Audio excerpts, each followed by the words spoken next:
Ja, jaz upam absolutno, da bojo ljudje, da se bojo in bomo zavedali te lastne družbene odgovornosti, da ko je potrebno se izpostaviti in ko je potrebno neke stvari ustaviti, da to naredimo, ne? Da se takrat stopimo iz domačega udobnega kavča in gremo na ulico, naredimo več, kot je samo klik na internetu, ko podpišeš neko peticijo, ne? Ampak dejansko stojiš za tem klikom, greš ven in rečeš, tukaj sem, nehajte to početi, skratka, to je en del naše odgovornosti. Drugi del naše odgovornosti je absolutno ta, ki smo ga tudi zanemarili od osamosvojitve dalje, to je ta tvoren, se pravi, imeti inicijativo, komunicirati z ljudmi, se pogovarjati z ljudmi, tudi s tistimi sosedi, ki so ti neprijetni, se pogovarjati, iskati rešitve, tvorne rešitve in delati družbo boljšo tudi na tem lokalni ravni. Ne? V bistvu Slovenija je imela do leta 1991 zelo dober sistem krajevnih skupnosti, ki je dobro funkcioniral, ki se je potem nekako zanemaril, ker ni pasel v novo družbo, ki smo jo začeli graditi. Ne. In jaz mislim, da tega se moramo zavedati, tega pomena lokalne komunikacije. Ne. Ker če bomo imeli mi svoje odnose razčiščene in vedeli kot lokalna skupnost točno kaj hočemo in kako kaj prideti, nam tega ne bo mogel noben diktirati. Ne. Zdaj, v Sloveniji smo prišli do nekega hudega centralizma, kjer se iz Ljubljane dirigira vsem regijam, kako naj živijo, kaj naj počnejo. Ampak do tega je prišlo enostavno zato, ker so v bistvu te iniciative v regijah zamrle, ne, in se je prepustil Ljubljani in politiki, ki ne vedo, kaj so potrebe Kopra, kaj so potrebe Maribora, Novega mesta in tako naprej, da dirigirajo tem krajem in tem regijam, kako ne rešujejo svoje probleme, v katerih pa sami, se pravi, te, ki dirigirajo, nimajo pojma. Ne.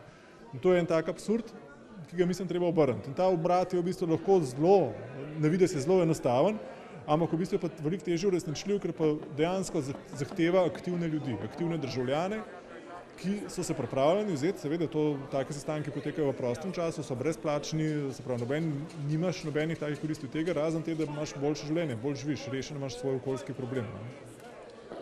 Ste rabili veliko količino poguma, da ste se odločili tukaj stopiti ven, malo kolegov vam je sledilo?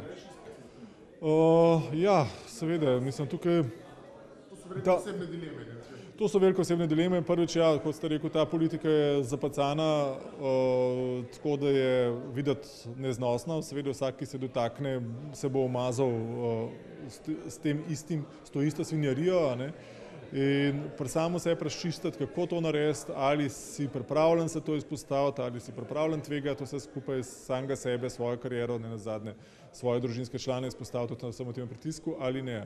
Čeprav po drugi strani je seveda k temu botrovala k tej odločitvi botrovala to razmišljanje, da če tega ne naredim, kdo pa potem bo. Ali nismo vsi odgovorni narediti tega koraka, ali se nimamo, če sam nimam te moči, te energije, pa nimam pravice pričakovati, da bo kdo naredil do drug karkoli takega. Če ne bo naredil noben tega, potem smo tukaj, kjer smo.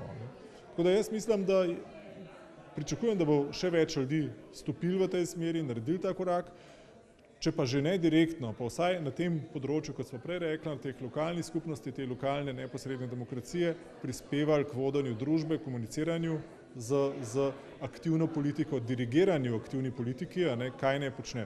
Ker jaz mislim, kar je naša politika zaenkrat pozabila, je to, da pravzaprav je zavezana k ljudem, ne k kapitalu, ne k Evropi, ampak svojim davkoplačevalcem, svojim ljudem, se pravi, njim odgovarjamo.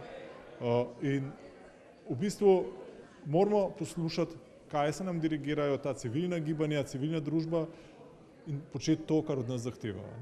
In to mislim, da je tudi velik problem bil te politike zdaj, da smo praktično civilno družbo ukinili. Po eni strani so jo pokupili s temi Sorosovimi fundacijami in tako naprej, da so se jih nekam pospravila in pospala, po drugi strani se je pa te najbolj aktivne člane civilne družbe vedno vključevali v aktivno politiko, tako da tam ni ostalo nič. Jaz mislim, civilna družba mora ostati in civilna družba je ta zaveza aktivni politiki.